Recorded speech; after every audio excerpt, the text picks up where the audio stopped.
Good morning friends, मैं engineer Dinesh. दोस्तों,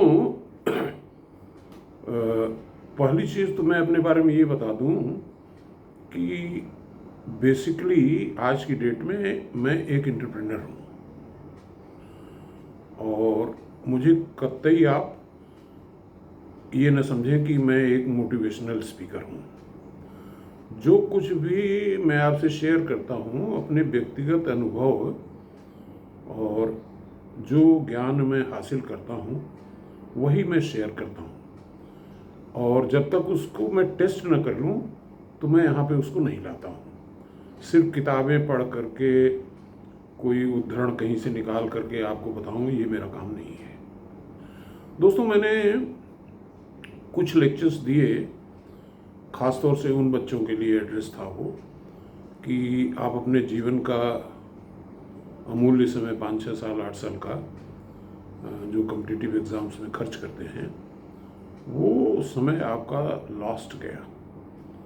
और अल्टीमेटली चूँकि नंबर ऑफ़ वैकेंसीज इतनी कम हैं और बच्चों की तादाद ज़्यादा है, इसलिए अल्टीमेटली आपको हमारे जैसे लोगों के पास आना ही पड़ेगा।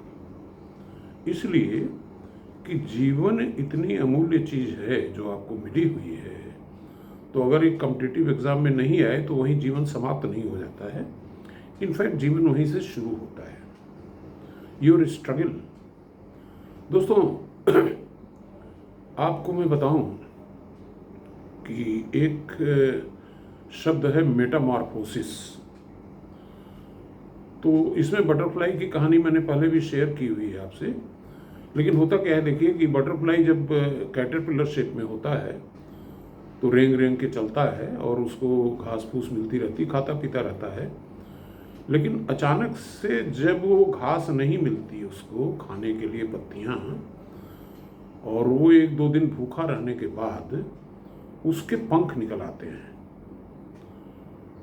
जो ये प्रोसेस है कैटरपिलर से बटरफ्लाई कन्वर्ट होने की, उसके लिए उसको स्टारवेशन में जाना ही पड़ता है, तब बटरफ्लाई बन जाती है। वो फ्लाई करके ऐसी जगह पहुंच जाती है जहाँ पे उसको फ्लावर्स या पत्तियाँ मिल जाएं। और इसी तरह से बच्चों में आप देखिए कि जब उनको मेटामॉर्फोसिस, दांत निकलने वाली प्रक्रिया होती है, तो उनको लूज मोशंस चालू हो जाएंगे, कुछ खाएंगे पिएंगे नहीं। तो यानी कि जो इनपुट आपको मिल रहा है, जो आशाएं आपकी थीं, वो अगर ध्वस्त हो रही हैं, तभी मेटामॉर्फोसिस पैदा होगी। और Metamorphosis will convert you completely into a different person, different attitude, everything different. दूसरी चीज़ मैं आपको समझाऊं कि हालांकि ये थोड़ा क्लिष्ट है सब्जेक्ट, एक ग्लिम्स देता हूं कि एटॉमिक फिजिक्स में जो पुरानी थ्योरीज थी उसमें ये था कि इलेक्ट्रॉनिक ऑर्बिट में चलता था और उसको ऑर्बिट चेंज करने के लिए एनर्जी रिलीज करनी पड़ती थी। हालांकि बाद में क्वांटम मैकेनिक्स आई और तमाम सारी चीज़ें बदल गई, लेकिन एक कॉन्सेप्ट है जिसको आप समझ सकते हैं कि to go to a higher level you have to release energy. अब इसको दूसरी तरह समझिए कि जैसे मंदिर की सीढ़ियाँ वैष्णो देवी की आप चढ़े हैं तो काफ़ी पसीना निकलेगा, कुछ कैलोरी भी आपकी बर्न होगी, यानी कि एनर्जी विल बी स्पेंट।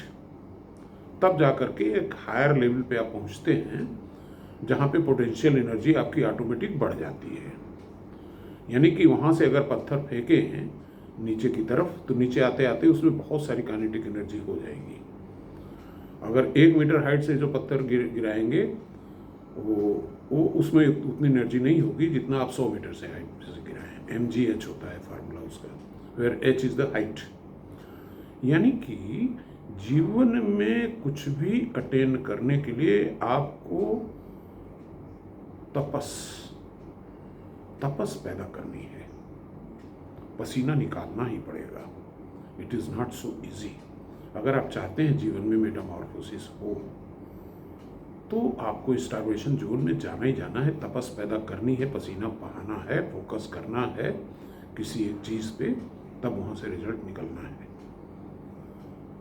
और इसमें उदाहरण बहुत सारे मैं आपको दे सकता हूँ, लेकिन लेक्चर को शार्ट रखने के लिए यहीं पे मैं समाप्त करता हूँ। फिर आगे दूसरे लेक्चर में हम आगे आपको बताएंगे इसके बारे में कि don't take failure as the end of the life, that can be the beginning of life.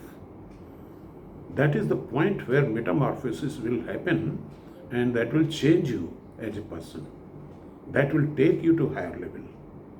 Think of tapas, think of releasing energy, working hard, and think of metamorphosis. Thank you.